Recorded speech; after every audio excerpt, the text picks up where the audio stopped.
작년 8월 발의된 한 법안. 국회의원 이름이 4페이지에 걸쳐 빼곡합니다.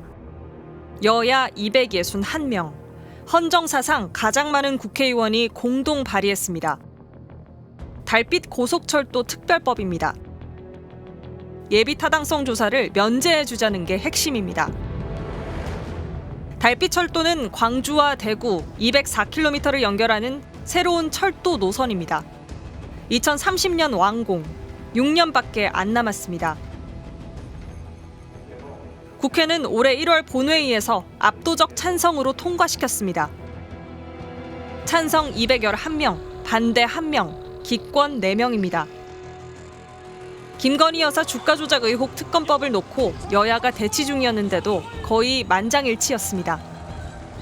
발의부터 통과까지 불과 5개월, 6조에서 8조 원짜리 거대한 사업이 일사천리로 통과됐습니다.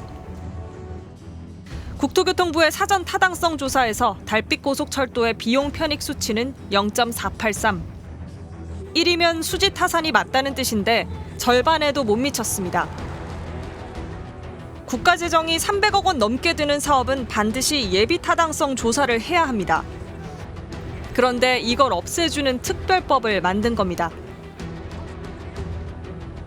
총선을 앞두고 국회는 예비 타당성 조사를 면제해주는 법안을 줄줄이 통과시키고 있습니다.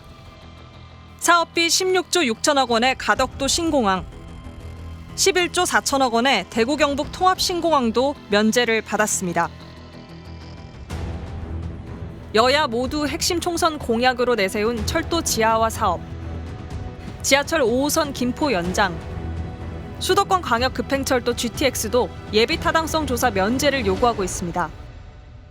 정부 사업을 경제성 측면만 보지 않고 다른 여러 가지 사회적인 그런 의견 등도 활용해야 된다는 사실은 맞아요. 근데 그렇기 때문에 오히려 예타를 해야 되는 거거든요. 그러니까 과거에 호남고속철도 사례가 자주 언급이 되는데 호남고속철도는 예타가 면제 사례가 아니라 예타를 했었죠.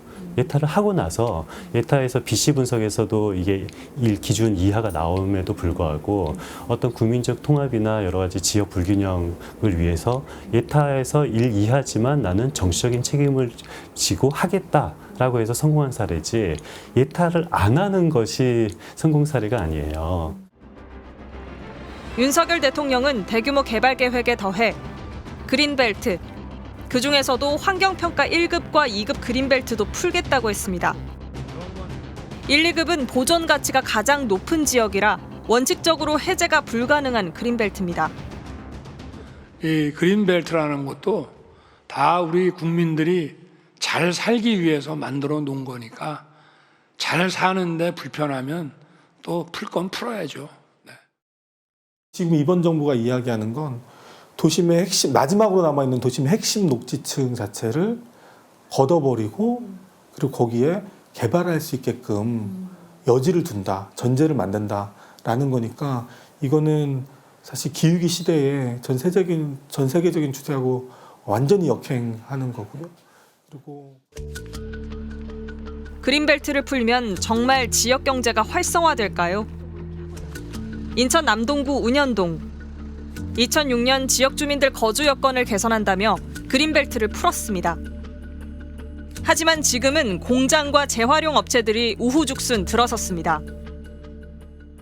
대부분의 지역들이 방치되고 있는 지역들이 있는 걸로 알고 있어요. 기존에 있는 이미 풀어진 그린벨트도 제대로 관리하지 못하면서 또 풀겠다라고 하는 것들은 문제가 있다고 봅니다. 몇 천억, 몇 조 원이 들지도 모르는 거대한 개발 공약들. 하지만 그 돈이 결국 유권자들의 주머니에서 나온다는 사실을 정치인들은 굳이 말하지 않습니다. 당장 경제성이 없어도 장기적 안목의 투자가 필요한 사업도 있습니다. 지금 정치인들은 그런 안목과 책임감을 갖고 있는 걸까요? 과거의 도로 철도 사업들은 산업 구조를 재배치하는 과정에서 이것들을 어떻게 효과적으로 견인할 수 있겠느냐를 고민하는 그런 도로 철도망 구축 사업들이 나왔는데요.